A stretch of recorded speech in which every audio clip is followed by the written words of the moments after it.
Yango pe ekoki korate ata mukolo moko te bulu yeke please en mode 4G oyo ezali kaka kosala différence entre biso bakole loko na ba oyo ba lokoti yango na nzela kolokota kasi ba osala ngo mabe kasi ya mokolo lelo bulu yeke euti epa ya nani to découvrir yango ensemble tolanda.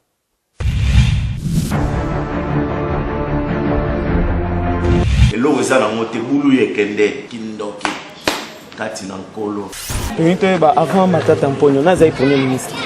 Avant Matata Mponyo, tozaki na premier ministre. Avant premier ministre Matata Mponyo, nani azaki premier ministre? Bon, nanga mwana kola Bushaba. Nani? Il y a appellation de Bushaba. Avant Matata Mponyo, nani azali premier ministre? Ah, naïe baraté. Naïe baron peut-être. Avant Matata Mponyo, nani azalaki premier ministre? Avant Matata Mponyo.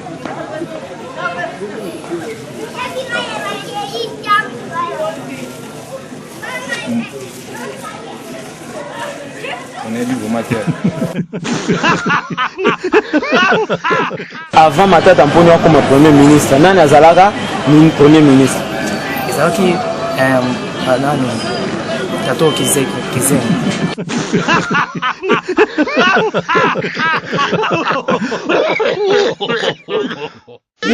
Bliss ne tombera jamais, ça c'est l'original, parole du maître, ça parle plus trop. Quand on connaît, on connaît. Et quand on ne connaît pas, on apprend, parole du jeune maître.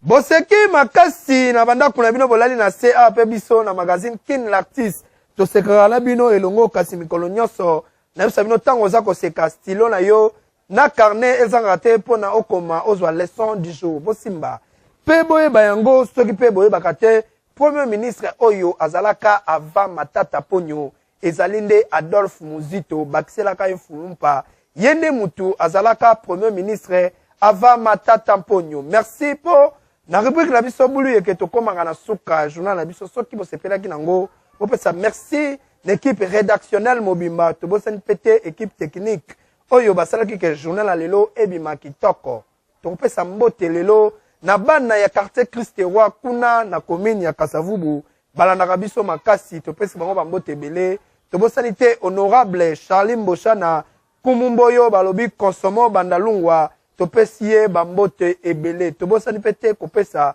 honorable Betty Pitilo bambote ebele place azali balobi debout mwamba toujours likolo. Tout travail mérite bien son salaire. N'importe quoi. Yo napiakoy otu nangulwe ape ngulu alobanga na yete bodundango. Magazine Kin l'artiste oyo balanda ngo kaka ti na ti ngala bino tokutani na mikolo ezali koya pesa le loko te betaka musique